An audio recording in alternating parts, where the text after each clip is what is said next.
नमस्कार दोस्तों, स्वागत है आप सभी लोगों का हमारे चैनल ट्रेडिंग विद अतुल में। आज हम बात करने वाले हैं सुजलॉन एनर्जी लिमिटेड के बारे में। आपने देखा होगा कि शेयर है जो कि इस समय 50 रुपए के आसपास पहुंच चुका है। 50 रुपए के ऊपर क्रॉस करेगा तो एक बड़ी रैली आती हुई देखी जाएगी, क्योंकि यहाँ पे गवर्नमेंट ऑफ इंडिया की तरफ से कुछ बड़ी खबरें आती हुई देखी जा रही हैं। जैसे कि हम सब जानते हैं कि सुजलॉन एनर्जी एक वर्ल्ड वाइड कंपनी है। इसके बहुत सारे प्लांट्स हैं, बाहर भी हैं, इंडिया में तो ये चौतरफा फैली हुई है। तो यूएस मार्केट की तरफ से कुछ ऐसे अपडेट आए हैं जो कि थोड़ा सा चौंकाने वाले हैं। तो चलिए गाइस, शुरू करते हैं हम अपना वीडियो। साथ ही अगर आप लोगों को हमारी वीडियो के माध्यम से थोड़ी सी भी हेल्प हो रही हो तो प्लीज आप हमारे चैनल को सब्सक्राइब जरूर करें। साथ ही गाइस, हम अपने चैनल पे गिव अवे का प्रोग्राम चला रहे हैं, जिसमें गाइस हमने 3 प्राइज सिलेक्ट कर रखे हैं जो कि आपके हेल्थ को देखते हुए।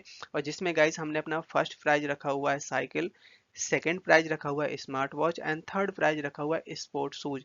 ये तीनों तीनों गाइस आपके हेल्थ के लिए बहुत अच्छे हैं। और बस आपको यहाँ पे करना क्या होगा कि गाइस, आप हमारे चैनल को सब्सक्राइब करना है। और हमने अपने जो चैनल का टारगेट रखा है, 1 लाख सब्सक्राइबर का टारगेट रखा हुआ है। जैसे ही गाइस वो पूरा होगा, हम आपको ये तीनों प्राइज हमारे जो लकी सब्सक्राइबर होंगे उनको देने वाले हैं। और ये गाइस आपके लिए बहुत बड़ा काम नहीं है। आप चाहें तो इसको 6 महीने में, साल भर में, जब भी आप करवाना चाहें तो करवा सकते हैं। सो गाइस, प्लीज आप हमारे चैनल को सपोर्ट करिए। और इसमें पार्टिसिपेट करिएगा। आज का मार्केट इतना अच्छा नहीं था। आप देख सकते हैं निफ्टी 50 में 1 पॉइंट्स की डाउन साइड, बैंक निफ्टी में 127 पॉइंट्स की यहाँ पे तेजी बनती हुई देखी गई। निफ्टी आईटी में 500 पॉइंट्स की तेजी, करीबन 3 दिनों से निफ्टी आईटी में बहुत अच्छी रैली बन रही थी। अब यहाँ पे प्रॉफिट बुकिंग आती हुई देखी गई है। स्मॉल कैप का इंडेक्स है, करीबन यहाँ पे 180 पॉइंट्स की तेजी बनती हुई देखी गई। आज के दिन बहुत अच्छे वॉल्यूम साथ में कामकाज होता हुआ देखा गया। आप देख सकते हैं कि 8 करोड़ का वॉल्यूम दिखाई दिया है। कल के दिन भी 8 करोड़ का वॉल्यूम था। 1 वीक का एवरेज निकाला जाए तो 15 करोड़ का वॉल्यूम दिखाई दिया है। बात करें यहाँ पे अगर हम प्राइस परफॉर्मेंस के बारे में, तो शेयर है 1 हफ्ते के अंदर 7%, और 1 साल के अंदर शेयर है जो कि करीबन 400 से 450% तक के रिटर्न दिखा चुका है। रिसेंटली पावर मिनिस्टर की तरफ से एक बहुत बड़ी खुशखबरी आती हुई देखी जा रही है ग्रीन हाइड्रोजन प्रोजेक्ट के बारे में। और वो जो अमाउंट रहने वाला है 2.7 ट्रिलियन। इस बार का बजट बहुत अच्छा था।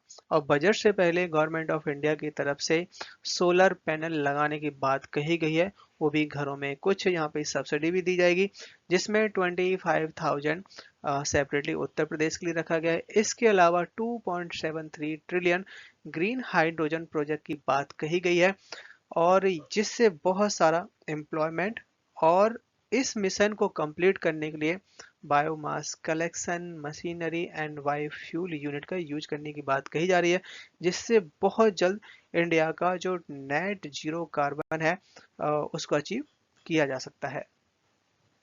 और इस प्रोजेक्ट के तहत 20 कंपनियां लगाई जाएंगी जो कि केवल ग्रीन हाइड्रोजन प्रोजेक्ट की ही रहने वाली हैं। और इसमें 1.2 लाख इंडिविजुअल एम्प्लॉयमेंट जनरेट भी होगा।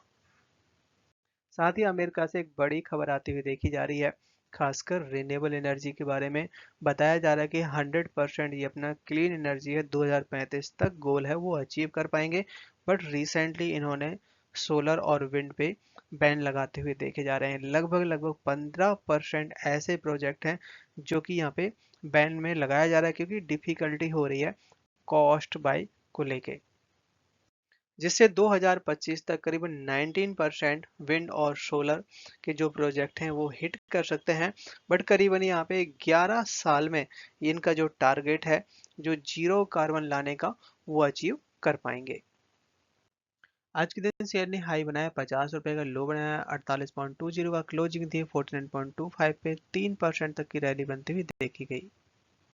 चार्ट पर नजर डाली जाए तो यहाँ पे आप देख सकते हैं कि शेयर जो कि 50 रुपए के आसपास पहुंच चुका है। अगर इसके ऊपर निकलेगा तो फिर 55 तक भी चला जाएगा। आपको स्टॉप लॉस लगा के रखना है 45 का। कंपनी ने अपनी सब्सिडी कंपनी में एक बहुत बड़ा स्टेक खरीदा। आप देख सकते हैं 436 करोड़ 35 लाख 25 हजार नंबर ऑफ इक्विटी शेयर हैं जो कि खरीदे गए हैं। ये एक बहुत बड़ा यहाँ पे धमाका कर दिया है कंपनी की मैनेजमेंट की तरफ से। इसका इम्पैक्ट आपको लॉन्ग टर्म में दिखाई देने वाला है। कंपनी के पास ऑर्डर की कोई कमी नहीं है, धीरे धीरे करके मल्टीपल ऑर्डर मिलते हुए देखे जा रहे हैं। अभी रिसेंटली कंपनी को 642 मेगावाट का ऑर्डर मिलता हुआ देखा गया। और यहाँ पे कंपनी को 214 विंड टरबाइन बनाने होंगे। हर एक टरबाइन 3 मेगावाट का होगा। और ये जो ऑर्डर है एवरेंट कंपनी की तरफ से मिलता हुआ देखा जा रहा है। Evren is the joint venture in India between Brookfield and Axis energy. तो ये बहुत बड़ा ग्रुप है जिसकी तरफ से ये ऑर्डर मिला हुआ है। और खासकर ये अगर लोकेशन की बात करी जाए तो आंध्र प्रदेश का प्रोजेक्ट है ये।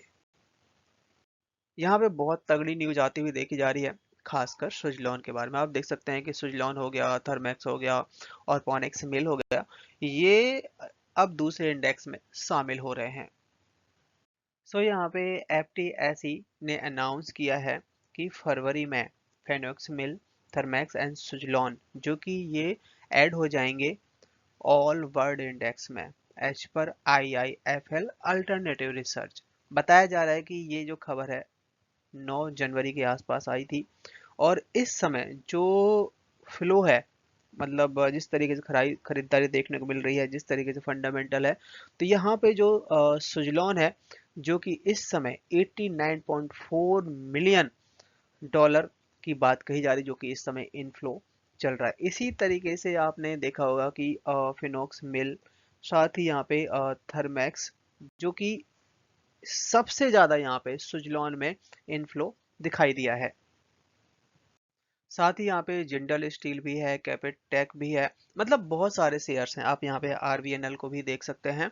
बहुत सारे शेयर्स हैं जिनमें इनफ्लो ज़्यादा होता है, उन शेयरों को इस इंडेक्स में, वर्ल्ड इंडेक्स में शामिल किया जाता है, जिसमें बहुत सारे नाम है आप देख सकते हैं। बट यहाँ पे 100% श्योरिटी मिल रही है कि यहाँ पे सुजलॉन शामिल हो जाएगा, क्योंकि सुजलॉन का जो इनफ्लो है 89 मिलियन डॉलर है, जो कि यहाँ पे कोई किसी भी शेयर के पास नहीं है। और ये जो अनाउंसमेंट होगी 16 फरवरी को होगी, उसके बाद 15 मार्च तक वो उसमें ऐड हो जाएगा। इस बार का बजट बहुत अच्छा माना जा रहा है, खासकर रिन्यूएबल एनर्जी स्टॉक्स के लिए, रिन्यूएबल एनर्जी कंपनी के लिए। इस बार के बजट में 58% एलोकेशन इंक्रीज होता हुआ देखा जा रहा है, जो कि बढ़ के इस समय 20,671 करोड़ का हो चुका है। बट बताया जा रहा है कि ये एक इंटरिम बजट था, जिसमें अभी गवर्नमेंट काफी सारे बदलाव लाएगी, नई नई पॉलिसी भी लेके आएगी अभी रिसेंटली जुलाई तक।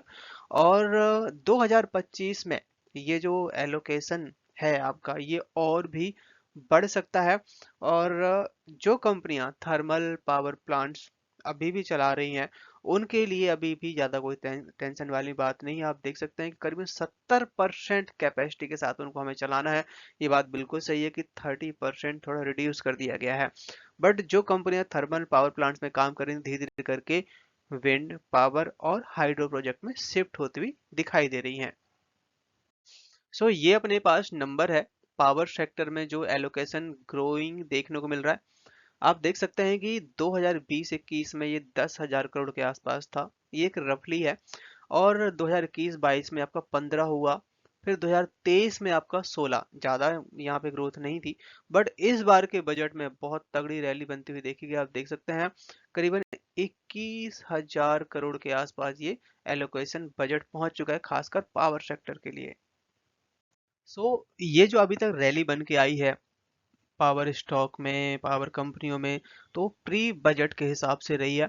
बट अभी यहाँ पे और भी रैली बाकी है, क्योंकि रिसेंटली गवर्नमेंट की तरफ से अगर हम देखा जाए तो प्रधानमंत्री सूर्योदय योजना लॉन्च करी थी, जिसमें इलेक्ट्रिसिटी को काफी हद तक कंफर्टेबल, काफी हद तक अफोर्डेबल बनाई जा रही है। बताया ये भी जा रहा है कि ये जो इंटरिम बजट है, जिसमें रिन्यूएबल एनर्जी में इंसेंटिव, साथ ही आपका जो सोलर मॉड्यूल मैन्युफैक्चरिंग है, उसके लिए PLI स्कीम के तहत काफी बड़ा इंसेंटिव की बात भी कही जा रही है। अगर हम बजट को ओवरऑल देखा जाए तो ये सारा का सारा फुलफिल करता है जो रिक्वायरमेंट है। बताया जा रहा है कि थर्मल और रिन्यूएबल एनर्जी जो कि 2030 का जो गोल है वो पूरा कर सकते हैं, जिसमें सोलर, विंड और ग्रीन हाइड्रोजन, जिसमें ज़्यादा इकोसिस्टम के तहत जो अपने टारगेट हैं पूरे हो सकते हैं, क्योंकि हमें कार्बन भी कम करना है टाइम टू टाइम। साथ ही बताया जा रहा है कि गवर्नमेंट ऑफ इंडिया इस समय फोकस कर रही है आपका कि जो ग्रीन एनर्जी है, रिन्यूएबल एनर्जी है, उनको स्टोरेज कैसे किया जाए। तो इस तरह की, क्योंकि सबसे ज़्यादा फोकस रहता है बैटरी सिस्टम पे, तो बैटरी के ऊपर ज़्यादा गवर्नमेंट का इस समय फोकस बना हुआ है। यहाँ पे आप देख सकते हैं कि जो प्रमोटर्स के पास जो होल्डिंग है, लगातार अपने इन्होंने स्टेक कम किया हुआ। आप देख सकते हैं कि एक साल पहले 14.5% तक का स्टेक था, जो कि इस समय 13.29% का रह गया है। अगर यहाँ पे प्रमोटर्स यहाँ पे अपनी होल्डिंग बढ़ाते हैं तो अच्छा खासा तेजी बन सकती है। तो यहाँ पे कुछ एक इंटरव्यू हुआ है उनके एमडी का, और यहाँ पे उन्होंने एक बड़ा खुलासा किया गया है बायबैक के ऊपर। जिस तरीके से शेयर में रैली बनी है, लगातार यहाँ पे एफआईआई और डीआईज खरीदते हुए देखे जा रहे हैं। आप देख सकते हैं कि 7% तक का स्टेक था एक साल पहले, जो कि इस समय 18% तक का स्टेक हो चुका है। पर इस क्वार्टर में डीआईएस ने की है प्रॉफिट बुकिंग। 10% तक का स्टेक था पिछले क्वार्टर में, जो कि इस समय 6% रह जाता है।